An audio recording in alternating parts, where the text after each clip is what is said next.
Wednesday edition of Atigya Jumedie and a sabre nana ya sewa majimeja mede eba besomo. And some nana ya sewa mabwa buano die and some ne die doshu ye papa.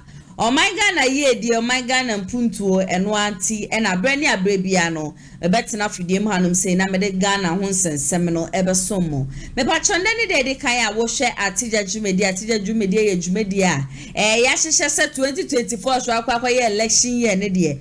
NPP for kasa, NDC for kasa. Social story and as entertainment ba could be ebetwema me betena fidie manum say. Ma pense muna monso matide ekoso ewo my Ghana. Inti no NPP for ba bonten wo mu de bibi betudwa ye fa sa asem ne ye de aba NDC for so ba na wom so be ka me fa na me betena fidie manum se ma ba be chire mu to de bi nso asem twofo adwum santu adwuma de mam ni tiase ye do so ye papa enti ripa hudro ni nyina wo bibia ro de nsem bi be ba bonten no a esefata se me mama hwefo ene metiefo ete no me betena fidie manum se na me ho nsensem nyina no aba me wo loyal fans of Atigya Jumedie wo mo de abrani abrebia no wo mo hwa Atigya Jumedie no wo mo share de ama afoforo sa so ena wo mo share wie so a na wo mo de wo ma gyenche so afa comment section na sente wo so pese wo beka loyal fans of Atigya Jumedie no ho ade me share so obeya na say obe subscribe to the channel wo wi ana wa comment wo video we ase wo wi a wo ma me thumbs up wo honom na wa share video we so de ama uniebe o yes ade na ma me de bia na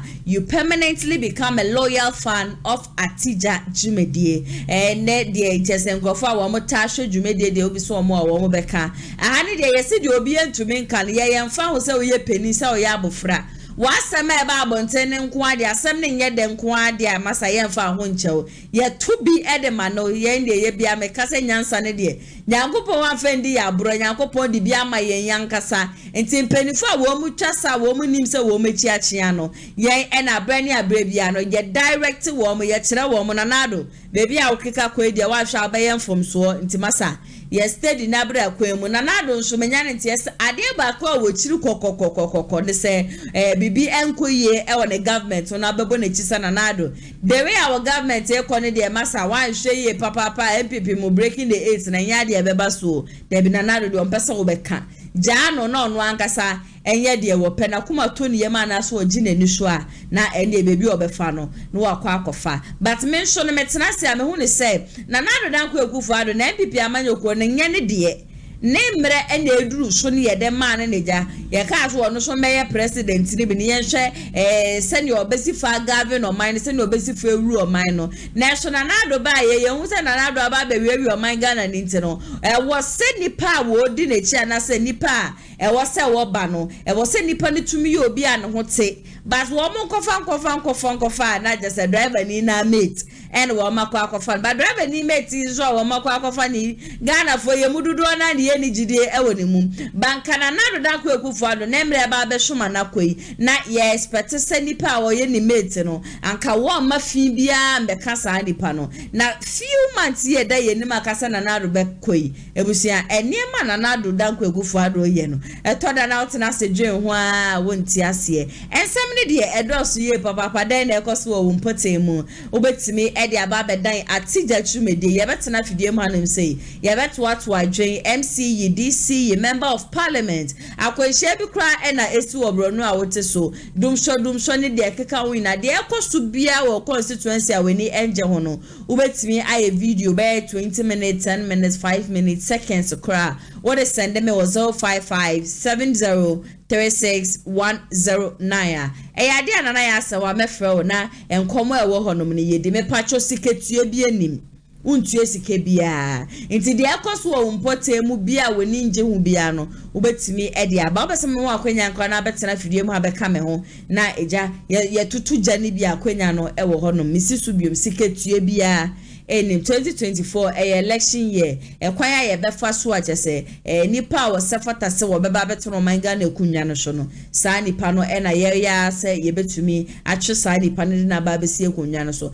kane na ye kana ya wo metu MPP mu ya wo metu NDC ne mu ne de saa de ni nya ne saa aka se nyina no ya pese eba na wie ye tumi meye ya wo ye to MPP mu na se bi MPP fo amana wo mu mbedi ye bone wo mu meye bibia afa ma ne ya kase still na MPP aye wo ye tu mu nti de kokromati to aba de ama wo saa de ne de enya de a ebesi biom ti de ekoso bia wo mpotem no wo betimi de aba bedan Atigya dwumedie ya betena se na ya twetwe ho enkomo saa se na we bie campaign bi uton product bi obesi e bo ho dero edema wa 0550 623377 and 055 7036 109 numbers 2 no mu bia be free bia no for sponsorship ya de a ye bejibre na ye no atwetwe nko numbers 2 ni nyina so e wo WhatsApp ntemu bia no betimi asene ye message on WhatsApp me pa chow Kumasi online media school enane wo ma soma se amede Atigya dwumedie no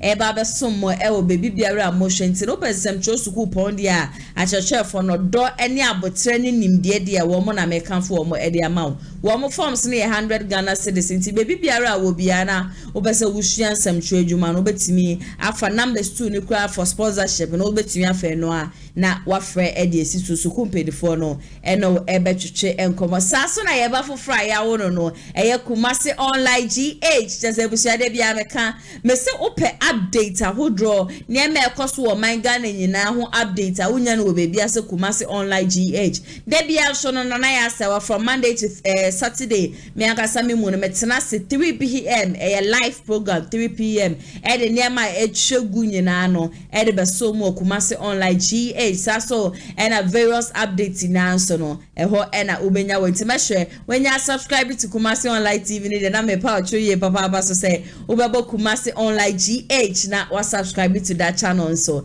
e de amame no Kumasi online GH na ya so metena se na me de Atigya so mo 3 p.m. de bia na ya na ye bietum wetumi de waje nchre aba live program when ye recorded to say Kumasi online TV de ho ne de live into no waje nchre ne ade nyina no de fa ho no man na ya se wa ye de amejebre na makenkan ni nyina no e de amamti be pa chop subscribe to that channel na me adoma na so say de be ya ye post bibia na say ye sha access ye stream ya ubenya notification e wo phone so na wahwe de e koso e wo on my Ghana kwani A+ eden sembia babonti ane samodi ababonti no sisi ano no so kane na ye ka MPP gurus pa na odimu kane hwe na bobo no homode de ma MPP amanyoko no ba wanu agasa tina sidi hwe se na MPP amanyoko no omusifa bu o man na se kai MPP for ye gu meni masinti ende ya wose mi mbo me homode na meteme ho sabe ya me na mo ka say de kwami A+ atene ho say independent candidate one of the central regions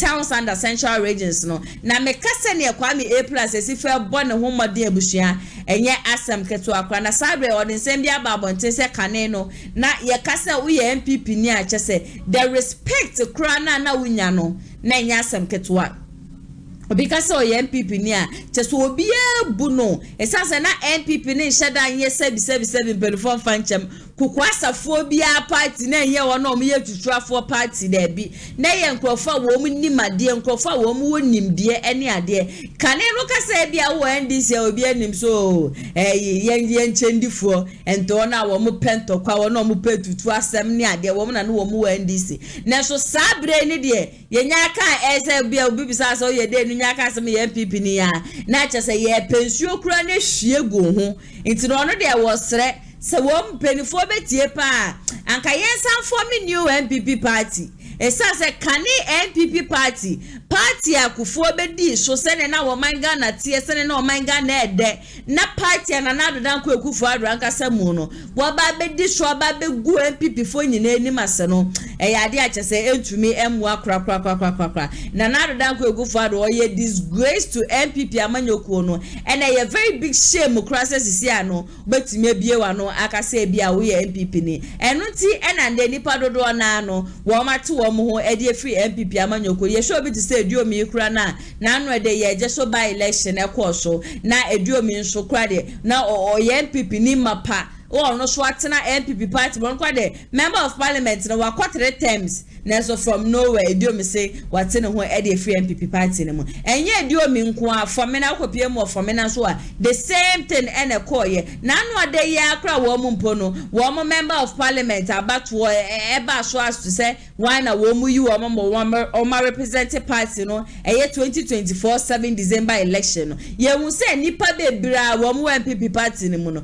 wo mo so wo mate wo mo ho a wo mo as independent candidate nti say ye ntumi nya wo bia wo betumi ne wo matena se edi nkomo ye ntumi nya wo bia wo betumi di ye atu ye a jese nkofo bebira wo mu MPP party ne mu no wo mo nyina no echi wo mo ho edi afiri na ebeka beko na jese na adoda gugufo adu ya ne ni ye bi ene ne kasa ye bi ene jese ne ema bi a wo ya enkoye mfema nkrofo bi eno ena ama wo nyina no wo machi wo mo ho edi afiri NPP amanyoko no mu one okateche free fa ena etwetwe enkomo ewo onua ewo angel onua fo bebo me ewo angel TV mesha so be ka me ho ne yakwa sansam ina so abasisia waya kwamie plus wo ye de ya mame kwamie ogedeje wo ho te say yo ho ye na we inka me MP me ho ye eni asi wo egomwa no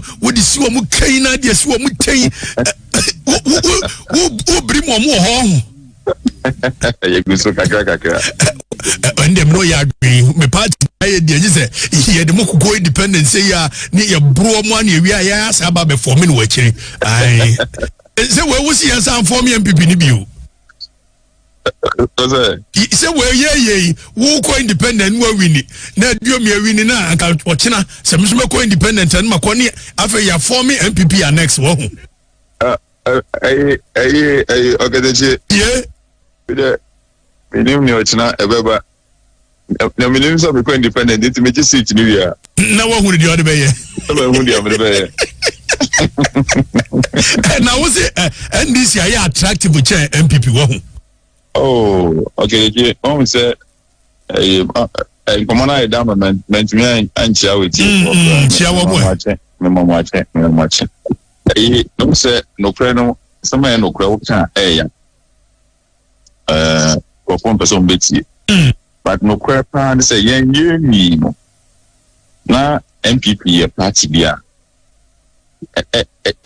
akono oh wo do ho kodom MPP I can't for party that you in a certain way na kwese agye a baso oh as we near be oh sadia and yes na say at that time they now join and we near be pa and me that say and ne satam ne so mo petu trasam omo nimra so omo na no mo ye NDC ai aso kan de keke ka ho o hwe mamia ne to se politank here o NDC mu MPP mu ya no Francis Estiam oi no ye NDC no mo bo no ayi kroya friend saying ko fodua amon la so no obeda samu amu ho exactly amo no na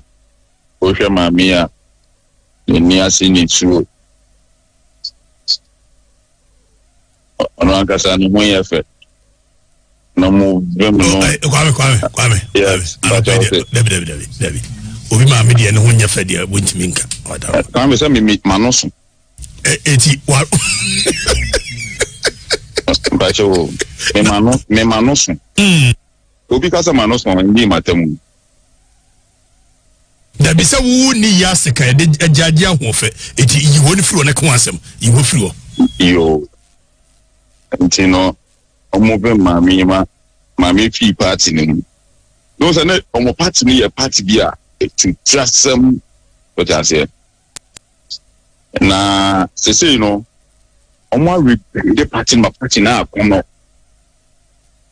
o say and like who catch for what Ghana me say for UPSC program no ko ye for UPSC omo program no say omo rebrand the party ma see NDC na akono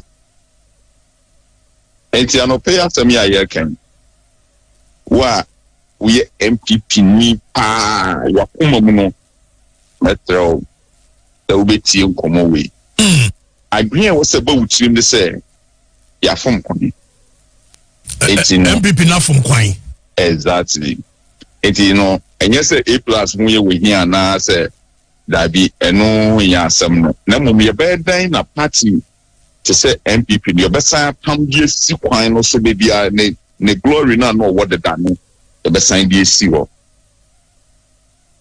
on sadia enti na ye ka say no kran ne say NDC be ya kono lawyer utwe omo candidate say kwa we ye lawyer we ye say say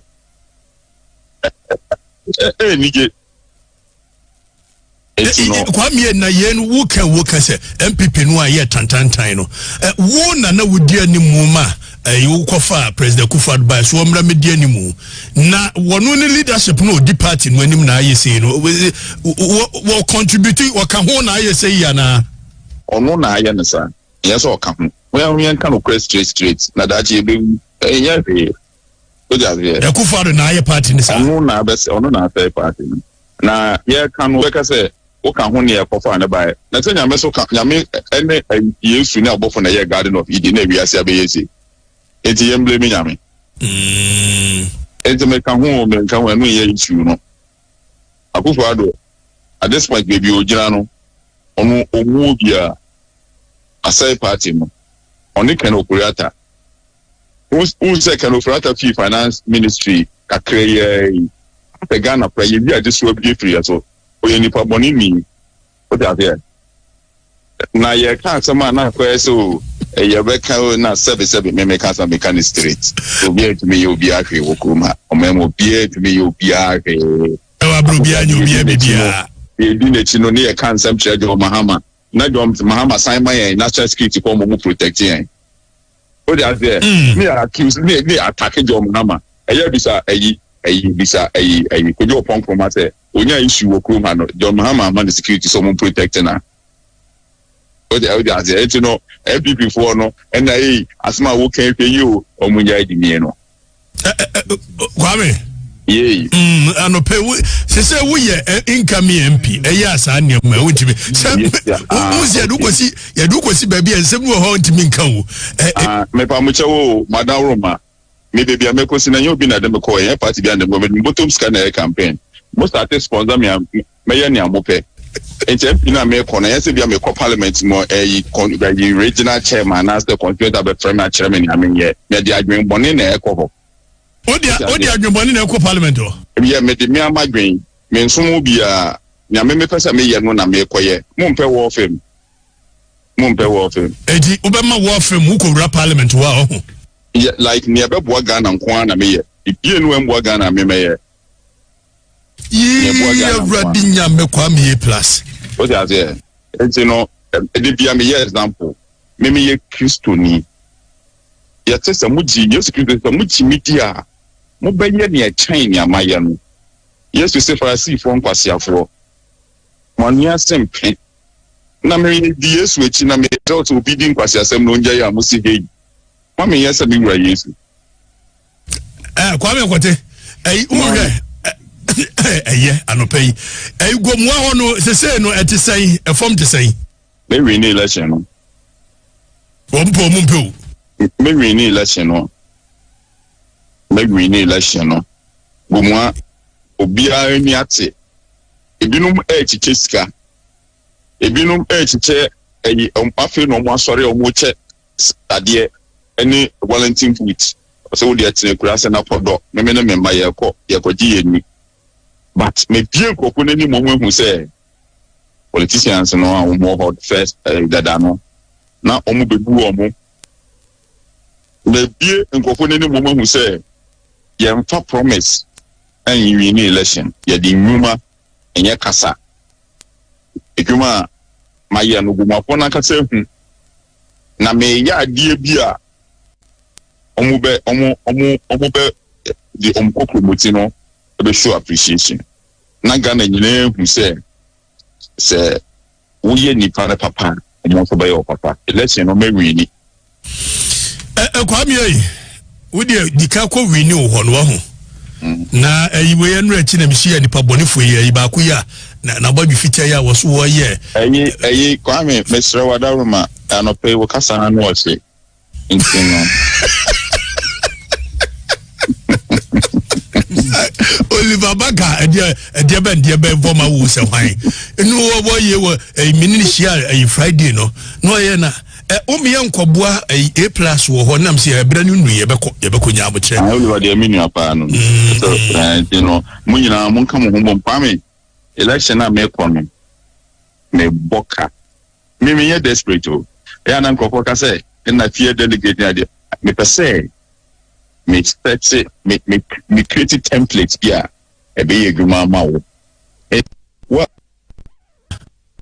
like everybody include so send a beya sa delegates phone carbon for ya omote ho omotwan just a treat your delegates supposed to be bree who can no more say you with him ko be a critic tell be no the constituency me person will be able to make sorry or decide to say on one person of parliament as an independent candidate only so obeko to delegate because the right candidate to na delegate for abamobi if you want to mean yet na obi you say one go school kura to make parliament na IMF document wo so wo kwasembra ma wo ye mbra she begbani wonni makankan ya kan Serwaa wo nti ase na the what go to come delegate na do ba parliament be ye mbra ma Ghana no what am Abi ana pe me da ase so me da ase pin ya me sure me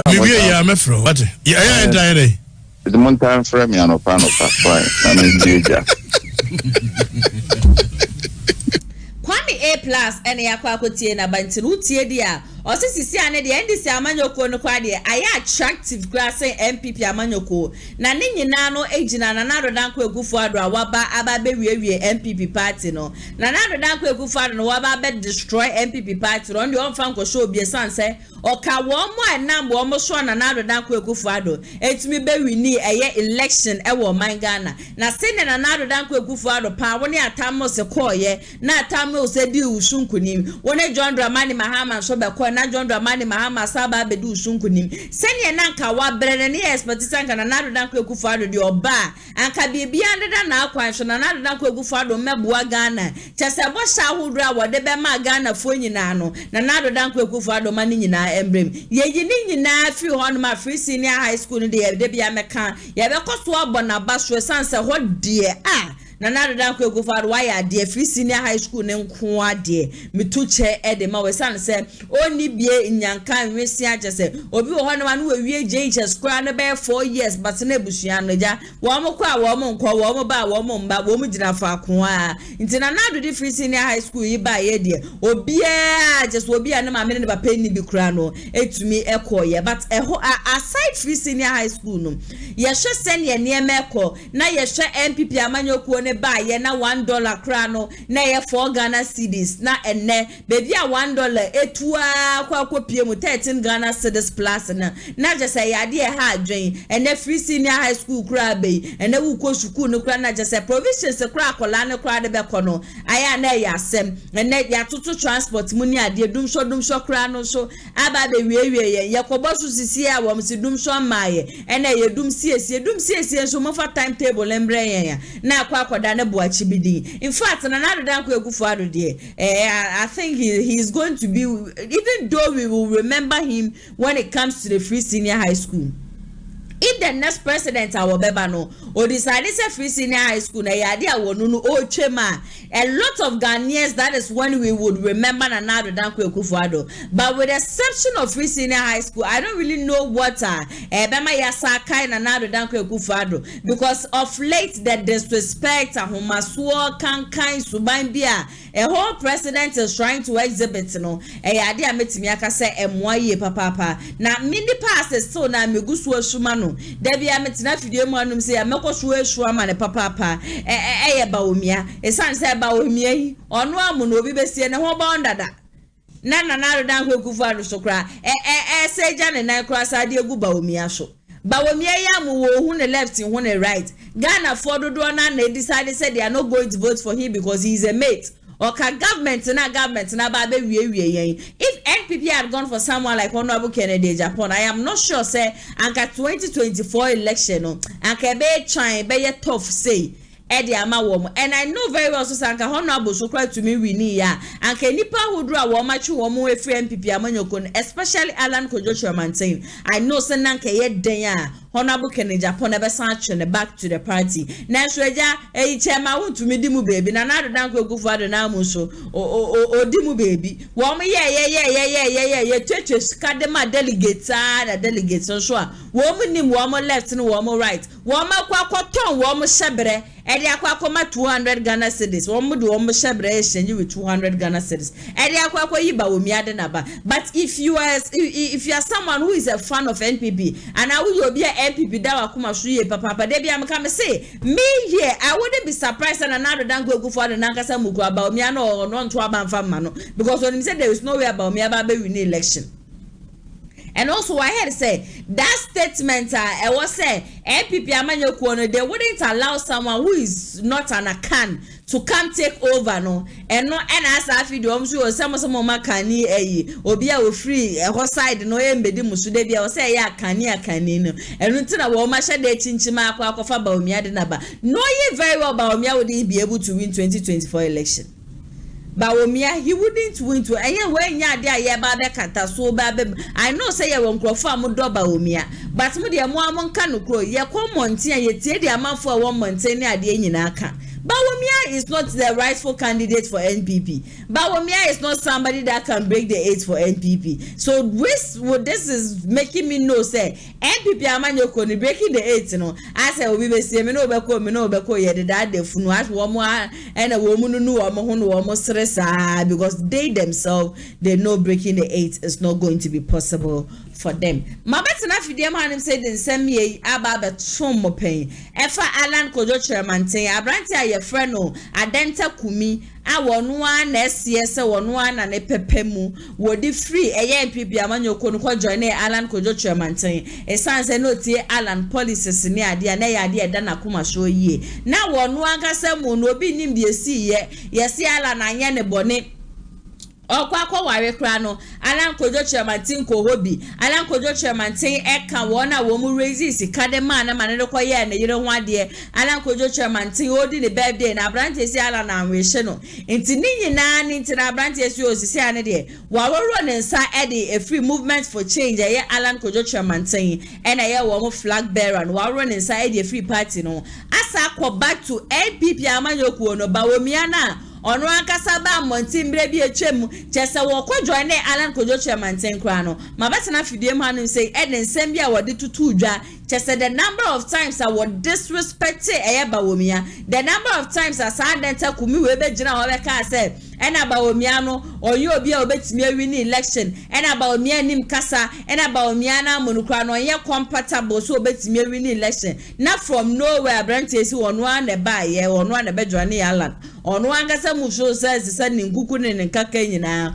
okọ beebi a wo free enya ndi e wo tu fa ena okopie mu e NPP okopie mu NPP for na NPP for so se o yi prodigal son wana wo ko yo papa anya obo no papa nkase ndia wanye obibia wa wo ko era so wa se hunfum so na wasa so aba we chi se ye sanje untum de ndi Bawumia we bie ni nsema wa etu na ndi adanta kumi eto ni nsem na no ena po ochre ache no ewo ni studio no obi zane se bone be mpa na si ye den mpa na si ye bibi pote wo hono ma bie wano ka ni ye huno so bibi pote bie ni ho bone bie nsi oni ala na enya ntokwa oni obi o movement for change bie no hono ma enya ntokwa but ensema Bawumia eko jina UPS eko kanye wo ba wo be twa ilevi mu oba obeba be ye we niema na na do ba kweguvura na do na kwegufado ya enko ye nyina no no ne ba obeba be sesa se sansem no ene to na kuma so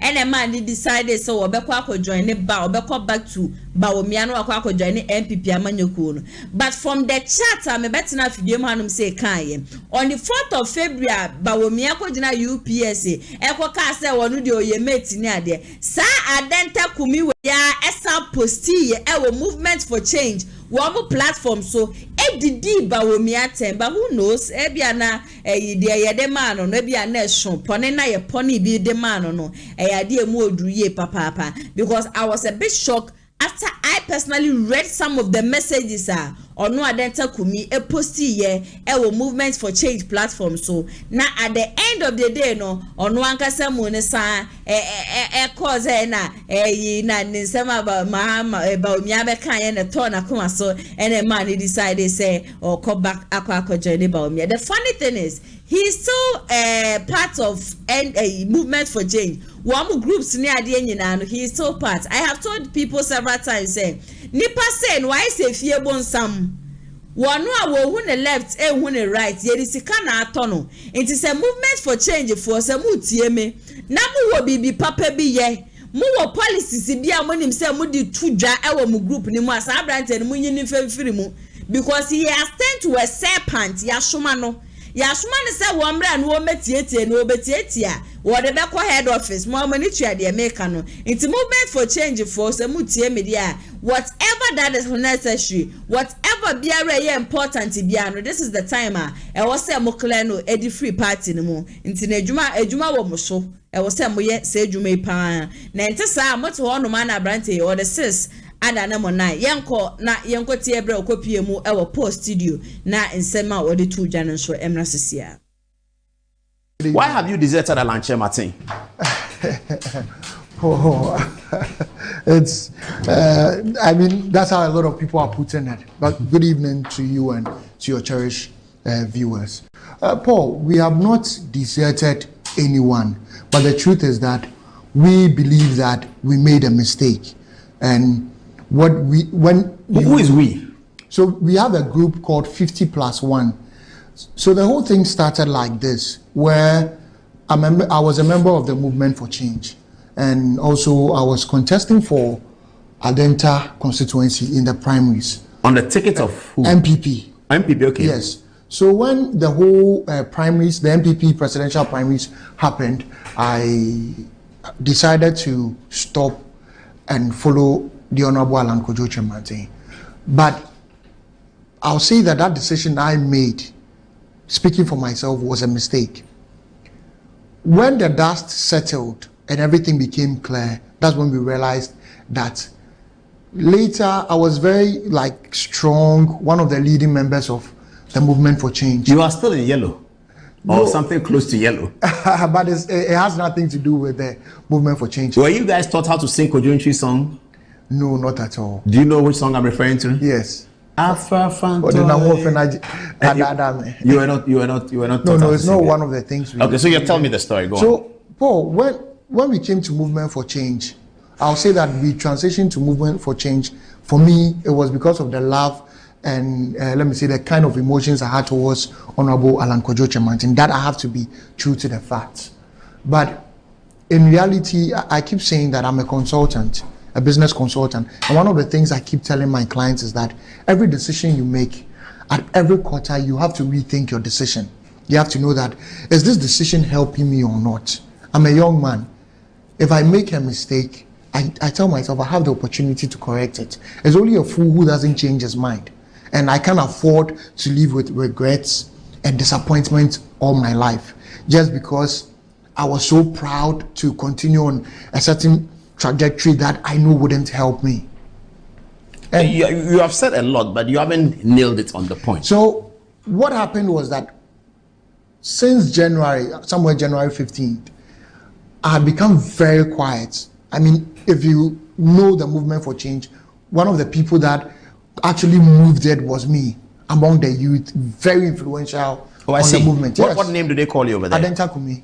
Adenta Kumi? Yes. With the name of the constituency? Yes. I mean, Adenta Kumi came when I contested in Adenta in 2020. That was my first time. So it was this second time primaries that I had to sacrifice it to follow the Honorable Alan Kojo Martin. So a lot of people noticed, why is it that someone will tell you that when you see 20 pictures of Honorable Alan Kojo Martin, 18 of them, you see me in it. Oh, really? Yes. Charlie, guys, look for Alan Martin's pictures. Let's see whether Adenta Kumi is inside. That's how it was. But when you become quiet for some time, your silence becomes very loud. And it's when people know that you are here with a man or you've been doing this and you stop doing all those things, people begin to realize it. Then I got a lot of different calls, a lot of what's going on, even from Alan Kojo Chamantin's PA. Is everything fine? But I was actually rethinking my decision, because if it's not as if I wanted to just make the decision without, I don't know how to put it. I didn't want to rush into making that decision. Which decision? The decision to go back to the New Patriotic Party, because the first decision I made to leave. So did you resign? No, I did not resign. What did you tell them? I wrote a letter that I couldn't continue with the election, maybe for personal reasons. Okay. So, and they accepted my withdrawal from the race, but I did not officially resign from the party. So what caused you to sort of take the decision to leave Alan Kyerematen?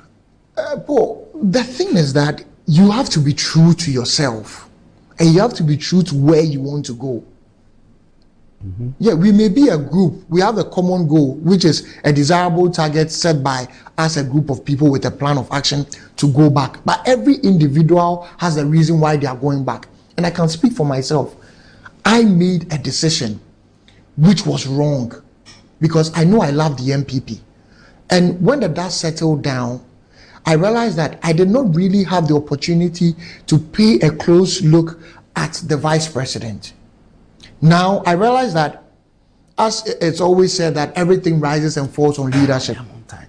I realize that the vice president holds certain characteristics. I've been hearing that people are showing that Christ-like character outside. A Christ-like leader is one who is very accessible, one who has a very good relationship with people. And when you look at the vice president, you can't take that away from him, because if you want to unify the party, the New Patriotic Party, is one of the qualities you need to have.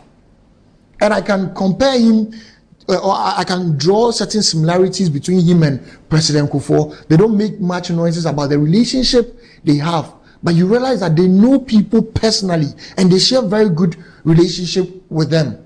But the 7th February speech that he gave at the UPSA, naming it the bold solutions, really changed my mind. I realized that he's a man that he understands the situations. He knows where the shortfalls are, and he's ready to tackle it. He's not someone running away from the problem. He's not someone saying that, give me honeymoon, because he knows that the problems that Ghana faces now should be handled head on and now. So when Dr. Bawumia spoke, you had heard Alan Kyerematen speak before, didn't you? Yes. You were at the Kimpiski? Yes, so many times. Yes, I was there. Were you in one of the walks? Which walk did you attend? There was Kumasi, the one in Accra. Accra. Yes. You were there? Yes, I was in the one in Accra. So you had a yellow shirt on? Yes, I had a yellow shirt on. Do you still have the yellow shirt in your house? Yes, I still have a yellow shirt. It's still there. So before you heard Dr. Bawumia speak, what convinced you about Alan? Well, Alan, I'll say it was love at the first sight. Hey. Yes. What is that? I just like the way he composes himself. And I mean, when we were growing up, we knew about Alan Cash. So, I mean, people will say, correct. We know Alan Cash from that point of view. But one of the things that dawned on me is that the person that I actually cherish so much in the party is President Kufuor. He himself has not left the party. So what right do I have to leave the party? And always when you give up on something, or when you're about giving up, you have to ask yourself, what was the very reason why I even started it? Some people say that those of you who just left Alan last week, he promised you some money, he has not been able to pay you yet. And that's why it's not true. Nothing to do with money? Nothing to do with money. Are you sure? Before God, man, nothing to do with money has been organized by the MPP to buy you guys out. Then I asked myself that, is it that when we are going to movement, we are offered money? Or when movement was being started? No, maybe movement was started and you guys joined with the expectation that Alan Cash has cash. The very people making this comment, I feel is one childish and it's out of bitterness. And I was raised in a Christian background. We don't answer to bitter people. The Bible says in Psalm 64. You are calling Abu Sakara bitter? Yeah, that's what I have to say. Because Abu Sakara? If you're a learned man and you raise allegations that you haven't sinned, or you don't have evidence to, what does it make you? It makes you either incompetent or you're a liar.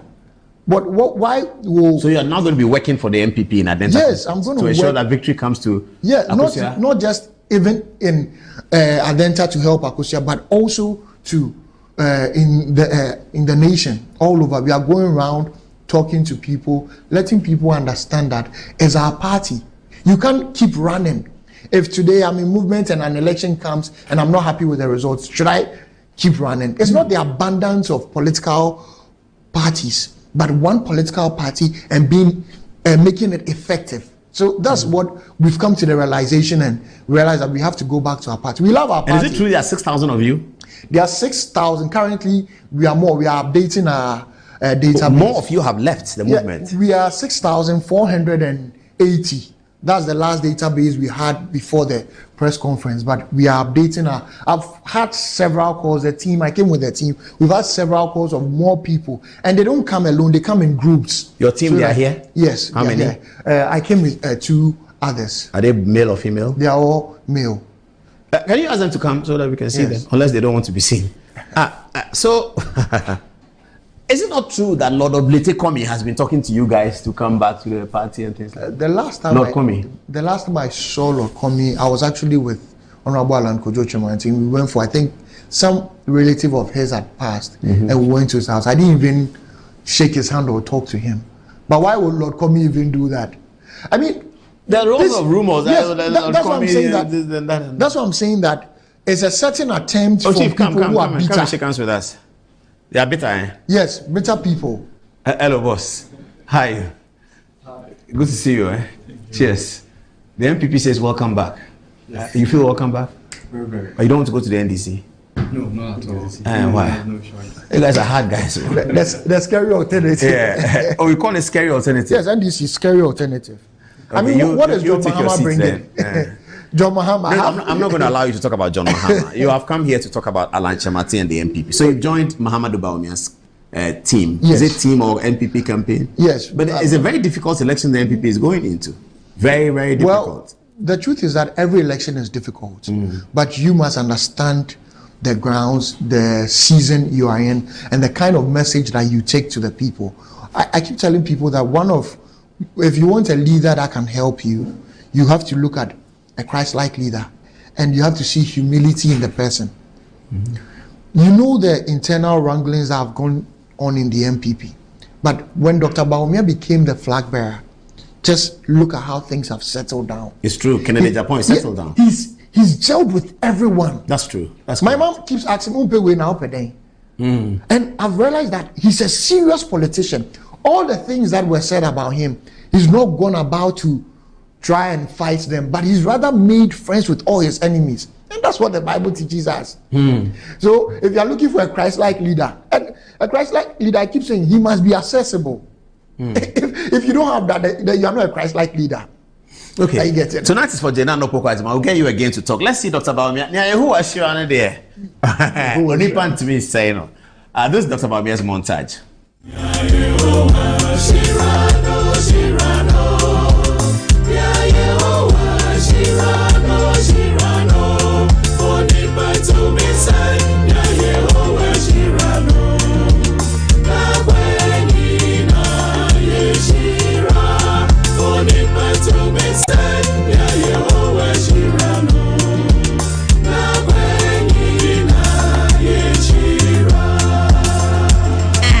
Chese MPP amanyoko ne de wo mso onipa ntumi nsai de onu awurade nyankopon esua ne ntise Bawumia na nyankopon esua ne de a onipa na seni bie no hono ma wo betimi asem se no na nam so a ma den takumie hu Bawumia mobo ohwe nyankopon esira Bawumia but me de meka mekoso aka abrantie nipa na wasa akono wuwo munukura na nkosi na wo befiri mu entosi wo mu so abebi ejira na rejina Bawumia we won sem fatas wo beba be lead o man Ghana wa wona menya adwe na wa wasema, but I will keep saying the truth. Bawumia can never and ever be president of Ghana. The people we want so woman be president of Ghana no, we don't see those qualities in Bawumia. Fast year me mami, fast share. As I call have be a when ye be a woti ni show be a de car woti ni show say ye fa the car and the toy car and famano. Subai when anybody president. The person who told us when the fundamentals are weak, the exchange rate will expose itself. No, one na yefa kan enfen kwamano. Obi a wo mo ka kire ye se wono na economic management team for leader. One enne womo banana $1 si for Ghana cedis. Enne $1 no HM 13 cedis plus mo. Wono na yefa Ghana sti enfen kwamana na. Obi asisi ano si economy ne kwa de ho nya ne for digitalization no nipa na wa hye ye bosa wo ba and dey wuti fidie man say na patra wutumi direct atre na atre na for wie ma ba atre soro koto aduane bre me na atre no kono. Do you think that is what we need now? Ghanaians are not stupid. Ghanaians, we are not useless, we are not selfish. No. We don't care about you. We don't care about his digitalization and whatever. Cabinet meeting bia na na go for the year bia not mubi. I don't care if we say say na go for don pay futu oni ade, but this would let us know say na go for doesn't wish well for MPP Amanyoko. E say cabinet meeting bia na wo ba o me awom. Levy wo mo ba be approve na adwa safukura ni Ghana mo ko fa ni frɛ hemfa de ne baaye. Say one bra na mumbeja mo na mo ye majority of parliament into one meka na mo pass levy Ghana for ye kasa ya ni ade ene levy che say media budget kwa minim ne nti asa ache say me we fikra say back ben so asa suspend sitting back ben ni so kura obe haju yo da ben na brand e papa na kuma ba beto ne yem ama wo masaya keka ko bosum ni ne na watchi mienu back ben yesrew yes on another dan ko gufa so wo nyuma bebreye intine ye na wo mo mbra na minister sa obeye wo meyi wo mo nhyase nya adwuma gidigidi na wo mo no we be see MPP na wo mo ko opposition inti ma wo mo meye kakra no wo so wo mo ye no na eja ye be piapia wo mo ntem a ye piapia wo mo ntem but adeta kumi whatever you did if so be the truth for say yes ade na I'm telling you it is one of the most childish things you ever did. You have your rights. Oh, akwenya na me kane me se meto aba ma MPP. Sisi ara ma adwe sesana me se meto ama Mahama na sala nko dochemantia. I have the right, whoever I want to vote for, I have the right to vote for. But that press conference and everything, excuse me, it wasn't necessary. Nemfaso bi aniso. It is one of the most childish thing. I be a free MPP ne mo no over press conference. Who free MPP biting we a press conference? You never did so. Why are you making it look as if say I say Alan na ye boni bi say ba wo mia ye papa say Alan na nti na watena say adwe when we say ba Alan ntumi mbua Ghana for but you will be shocked go 2024 election. One hour ma benya BP, one hour ma kuma be kwosroro ebushia mesrama after 7th of December. Ya na mon check abrante na mama mon check ne pulse ni bibia ni BP ni ade nyina na ye hwe say bibia e bokwa because the turnout for 2024 election is going to shock a lot of people.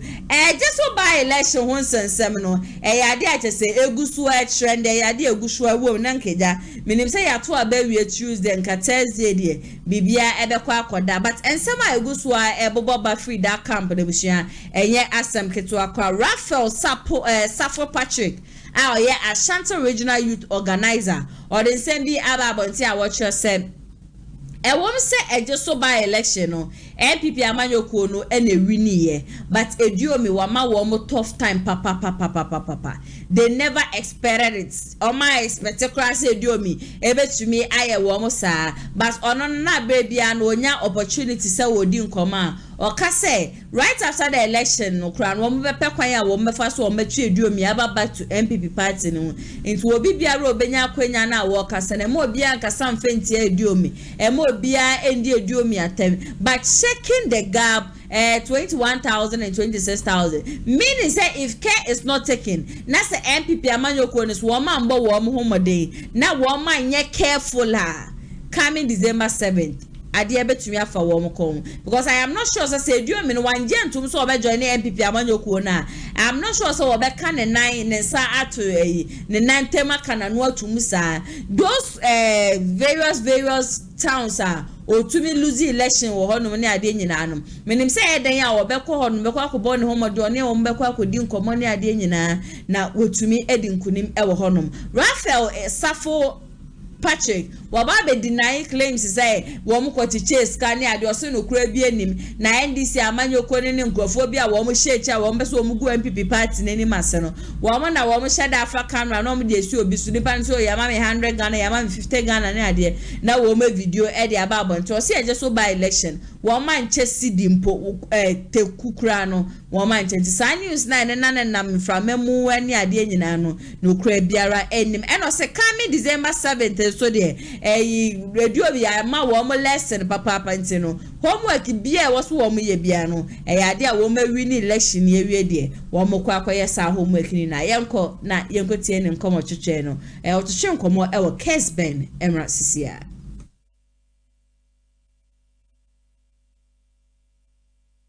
because it's a secret.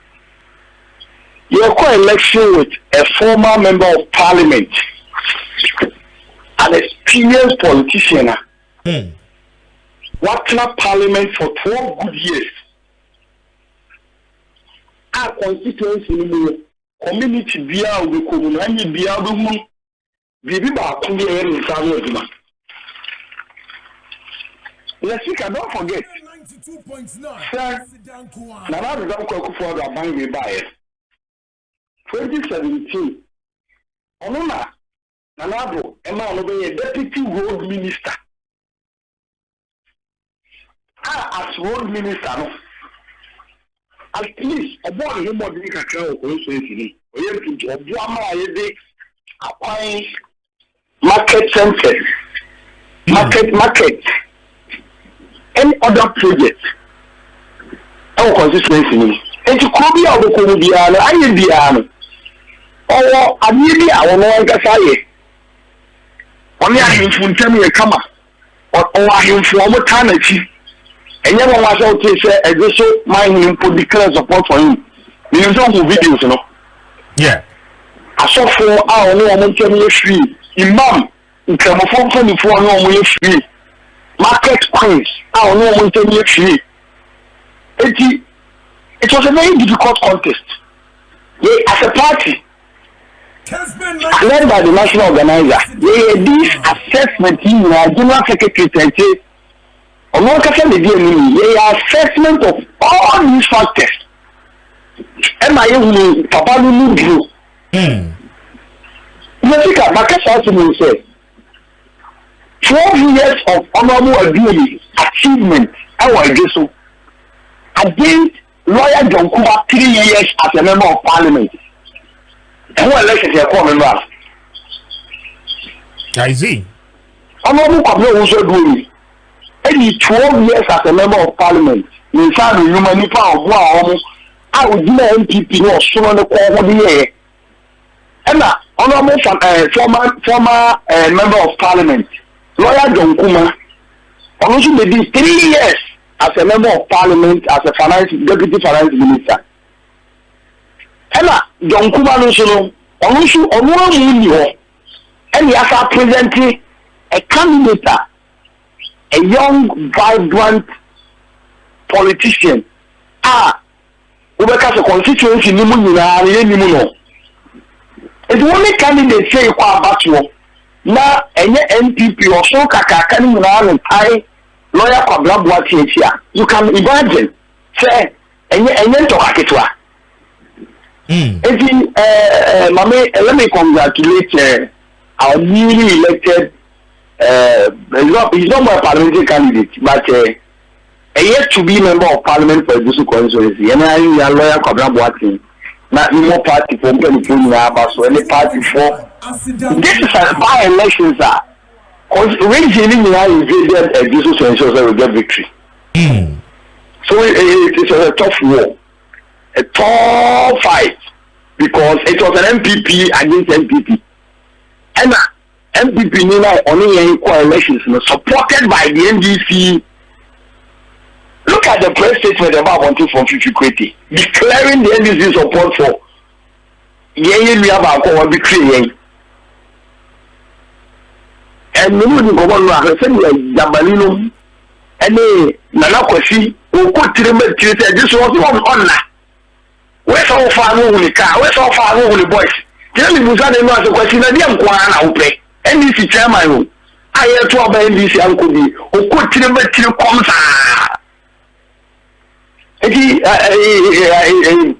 politics I check but everyone was a very tough election for us, and I think that you can't say that the results of Honorable also mean something to Ashanti region, and I said to additional MPP against MPP, and I said yesterday there's a betrayal of the trust, the investment, and the resources of MPP investing in also doing. What betray party, I think they is that the level of tonation still now? No, even after the election, people are already calling for unity because we said 27,000 against 21,000. I mean, a little over 6,000 vote difference. Is this not surprising after say? Mama say up all the government machinery. I mean, including the president and the vice president. Standing on a campaign platform. And this is 16,000. Yes. And this is election and this declare massive support. I really my point, regardless of NDC support, agreeing or not, now the question I ask, is quite simple.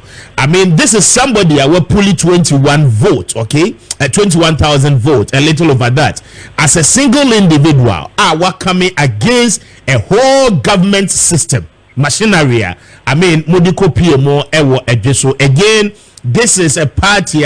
Akunyano ekwa modada na mosa try say mo be retaining that particular seat. Now the question is that in the absence of all this government machinery coming together against one individual on December 7th, will we see the same level of result ayehuyana? And no yet quite a worry situation for you. Mubeka said this is the time to call for unity. Let me explain this thing. First, the national chairman of our party, who has stabilization team, extended Oliver, or say, the SCU only were penny, or better than ceremony in penny also do me. I couldn't come more. I think I support that. Someone come interviews our I was against people who are attacking him left, right, center. I was not doing that. The communication in there was moderate political communication. It is the chairman, Honorable Collins, Chairman Atigya Kano, at the right path to go. Say a bit engaging in your also do me. Now, any didn't come. So, one tiafia. The second argument I would buy and say, based on the performance and what? In December general election, there be and just had it here. Election beyond dynamics. In Rav, you agree? Yes, me too. But you agree? Resources are equal address by election. Okay, the the level of resource cannot be gained on December 7th. Now, the caliber of persons are Wamuba Edgeso and until Drum Equaye campaign. The chief of staff moving from one information center to the other. The president coming to say, Woman to Abano. I mean, we need the quantum of personalities no more just will be on December 7th. It will be lawyer Kwabena Boateng against Ediomi. And at that level, let me come in here. In December general elections, one thing I don't know what going in Junior and say, NDC will show the parliamentary candidate about the campaign for Jomahama. Because in December general elections, say NDC will show the parliamentary candidate, there won't be anybody to campaign for Jomahama. So they will field a parliamentary candidate about the campaigning up vote among the ones up with the other Jomahama. That 16,000 dedicated NDC lawyer supporters are. Nana Kwesi, the regular chairman of NDC, now to ensure so God mobilizing the NDC. Why check the voter turnout? NDC strong votes near the man won all of them. The Zumbo community, and you are saying NDC 14,000 and a man a Diomishi to call that level. Is that what you are saying? What you mean taking those numbers? Are you telling me say a Jumedia NDC for deal was a just so my honorable doing and you different. Kente money. Jabali no the country and no many interview on platform so and we chimney about no be interview with PCFM. Look your woman the advocacy any only Brianna bring it me no understand. Me were constituency I say campaign I say. Me see the be out of the when this for world meetings. And this is for some time now just so world meeting because they were not doing world meeting. But because of this by-election, they were engaging their support base, mobilizing and telling them to go and vote for Honorable Ushadumi. If you want to need the 16,000 dedicated supporters of the NDC from who assumes that the dynamics will change supporters were whipped in line and 16,000 in our Kotua. Is that the assumption you are giving us? But even over 45,000 to my 2020, no, and you won't learn about it. By election turnout, Mr. Speaker, you won't get 100% turnout in by election. And it's just like assembly elections. Yes, but I don't want to say and only your concern because in 2020, using that as a case study, okay, the Honorable John Kuma secured over 68,000 vote difference. Okay. And no na a general election I mean attention be no and yes we agree say by election be a turnout form but securing 27,000 comparably to 68,000 no I mean mo party no supporters no eto abade ma John Kuma say half kra na pie e ka say wo mo ba beto aba. Okay, lawyer Kwabena Boateng should have gained more figures than what we saw. Jessica, have told you who Honorable Ushadumi is. Honorable Kwabena Ushadumi, MVP new. Obiye wa obeka so MVP. Elected decision I want take to go solo, to go independent, and I'm not forfeiting membership with the NPP. We are a long-standing member of the NPP for many years, a former member of parliament for 12 years, a former deputy road minister, Nana Danko Akufo-Addo, a shared the Munyama resources to develop the country, the region, and its constituency. So we are a former member of parliament, a community, there were evidence of his record. NPP now, what NPP now that a muno, or what the supporters among our executives. What are you telling me? Mr. Speaker? Experience. Who's the 2 million lawyer in terms of age, political experience, resource, or personally, you can't compare him to our brother, our young, vibrant lawyer.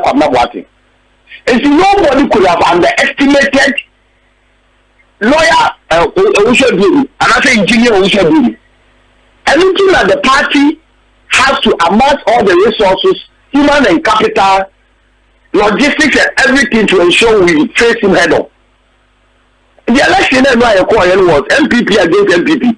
There was possibility and probability. So some lawyer MPP supporters won't even vote for Honorable Ushadumi. And Raf, in your own assessment, on December 7, the margins never cost for more than this. Is that what you are saying? And I have told you what is going to happen in December 7th. The NDC will contest election with their parliamentary candidate. Honorable Ushadumi will be isolated, singled out of because enjoyment I will enjoy from the NDC support base. You won't get it in December 7th. The NDP support base, will be solid and consolidated. And you have also shared a lesson. There were other police station executives who were not happy due to what happened during the compilation of voter album during the Kumasi time. Some people couldn't free a party. Were also campaigning against us, and as a policy and as a strategy, the party will from hence, engage those people. Before try and change because almost say you move free album. We will initiate a process to engage them and bring them home. Now you have more assurance that it will not happen again. It is only talking if we are able to bring them back home, what will be the weight of Honorable Ushadumi? But in all, just that there were certain commentaries and attacks the elections are over. I support the proposal from our national chairman say we need to engage including honorable Usoduni. And some of them go to Mr. Speaker,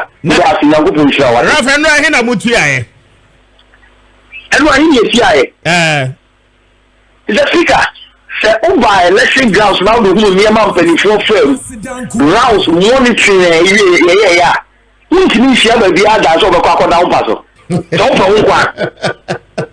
Mr. Speaker, and you are not penny for firm party from penny for firm from Chairman the General Secretary doesn't go up in Pond and I'm watching and a diesel and any import regional officers like myself monitoring on your show, temple wow, now to America 11, 12, now to look at number here, now to show it's so called down personal me. Now, what to now, they say what you have to ask for. But no, does not answer my question. Me say I hear the mutuya ye, mutuya head my electorate, you know. What me can't say I hear the shia. Debbie, I hear the mutuya sikai. I hear the shia. And la, my make sure you show.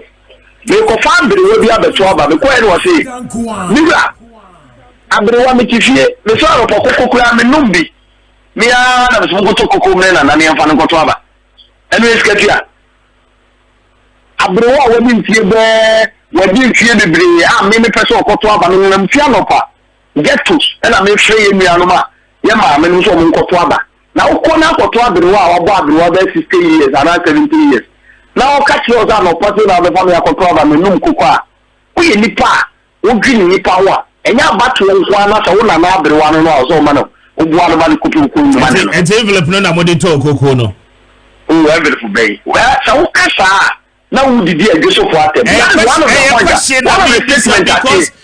because video I hear CCA I'm seeing the same envelope the honorable Kingsley a year what they chenkro for oh me I'm a statement electoral commission for the abate when I so kubusa almost so many and so many apart from the process when the pressure and electoral commission for who is the power to one na electoral commission for the I'm going to honorable Kingsley now we are para we need a member of parliament deputy minister of education we need the whole yourself na even if you yes abeda me atoa e we get to move propaganda and focus on the election results there are statements being made by the honorable Usoduni. We don't want to be confrontational because it's peace and they been moved to sky they no pick up our own no they could be to than him delegates are only nipa no mo yes woman on ya iska wo hin e de ma wo is it true said the EDC come man on election day who said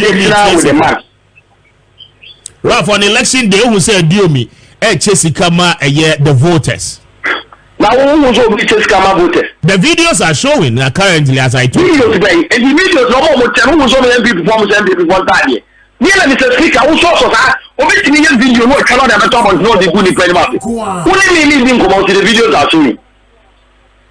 And then where that 2.9 if you are not to come and go to me, you mean that was in the end Gaze, will be a what video back when I can want them. Then there are will be until Bisakai, will be uncle ballot boss, and to question you have to abandon declare the camera. Who can want them, but video want them out. I know what's them they saw the card the home commodity that right I won't tell them they come the open out they all can you as a meeting but questions you have to answer Safo Raphael Patrick area kwa kwetie da boss mo forget say na obi abetueska na obi abetueska na mo mayen concentrate e wa agba na just wo mo kwoto ya MPP amanyokuo no etumi edi nkunim MPP nkunim ni de obi anka ase mu ndi nkunim anokwa madi nkunim mayade but let's look at this just one individual person ediomi and a whole political party obi ana wote so Evye Ashantini or Oya Santini na osanso ewo MPP party ni mu inti sanka mubo majuma ye sanka yade a mubo mo homode a aka mo ye sure say sa tension a efa mo yi aka be fa mo ana I am not sure because one nipa wo free mu no jonkuma sebi onye wo oni political party fufuo bi NPP party na mu no wo nipa wo sa every party mu ko as independent candidate NPP party kro na mu so na nipa na nso wo. So why the back and forth of this whole thing? Let's just look at baby and another danko ekufuado said the obejina honom.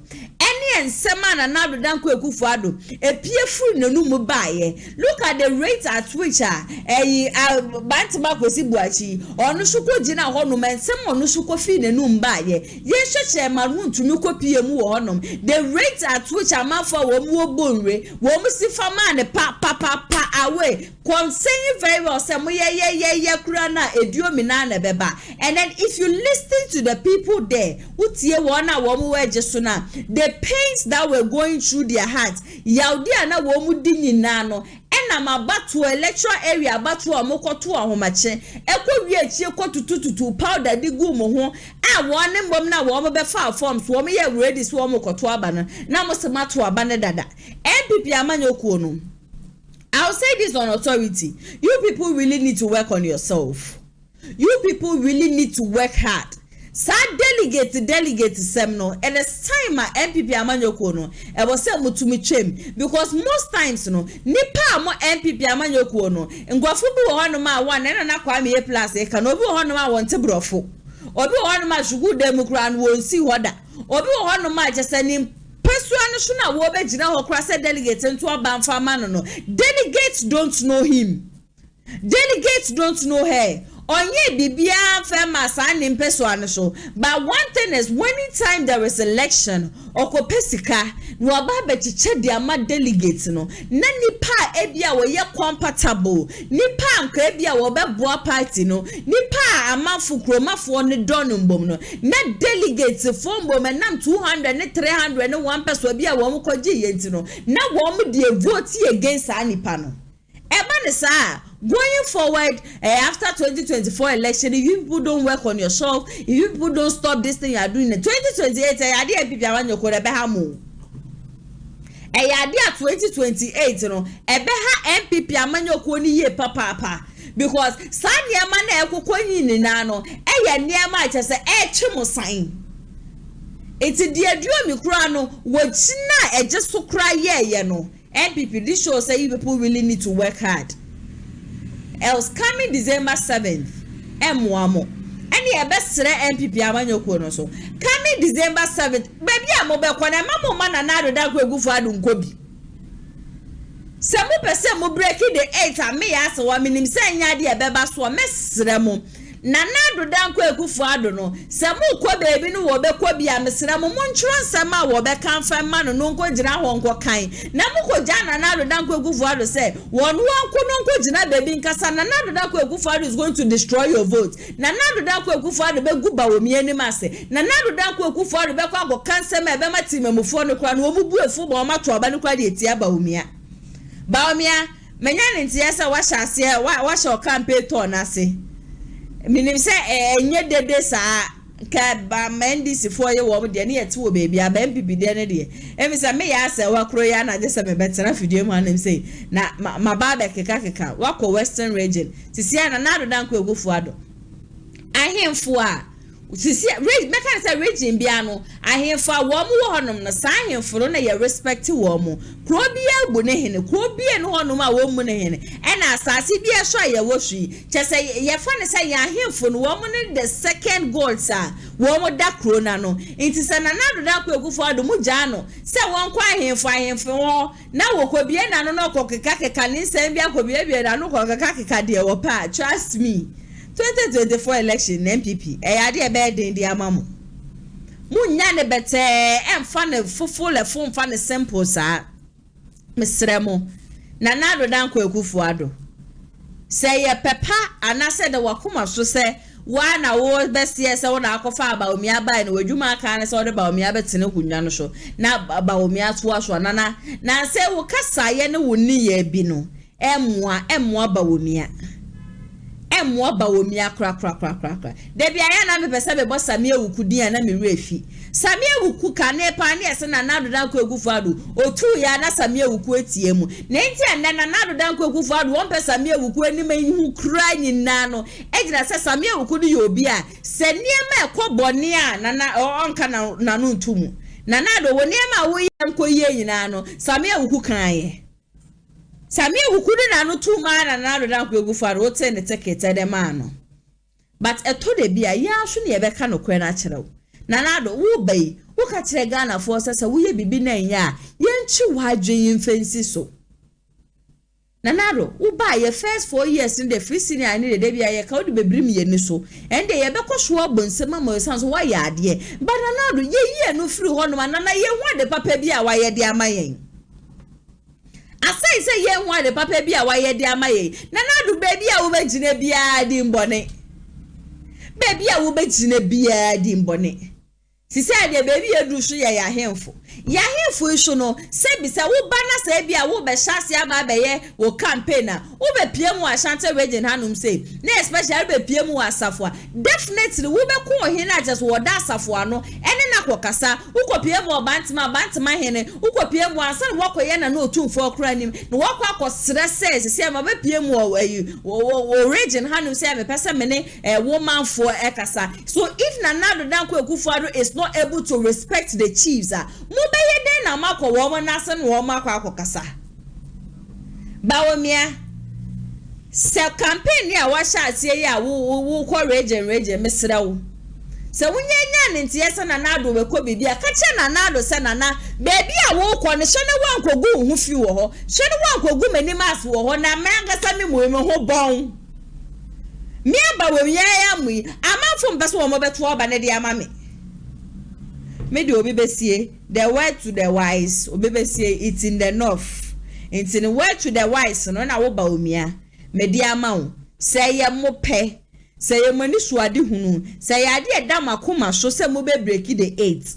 anam po say mo be say bia munya numbers na a lot of numbers e wo voting ni e ba be kosui mo na ado mo ntunofo mo na ado no mo ne nkasa Semba wane lagati mi shono wada mo wane na wanda kosisi abato ne yebetu awie esanse na nse niema na nado ye ne baomia o se wo chance wo gu wani mase wo ma ho ayeshi cause MPP no wa destroy na wie it what destroy na wie wa mu shono awo ba no se we hu wo niema hu kasa na wo ja bibia ma na nado a na de yebetu aje no na toajo opposition ne de em se ho ene be mugina bia yezu eyi nyame be wogina bia wo he na wa kirem se o migina bia e opposition ho no ma ene wo ebusu ya na mbe ma me kwan na nsema na ya so me de be so mo sa Atigya chimedi enwumbre me de ni nyina no ebeba na wie ye product by na wo ton company by ena we bie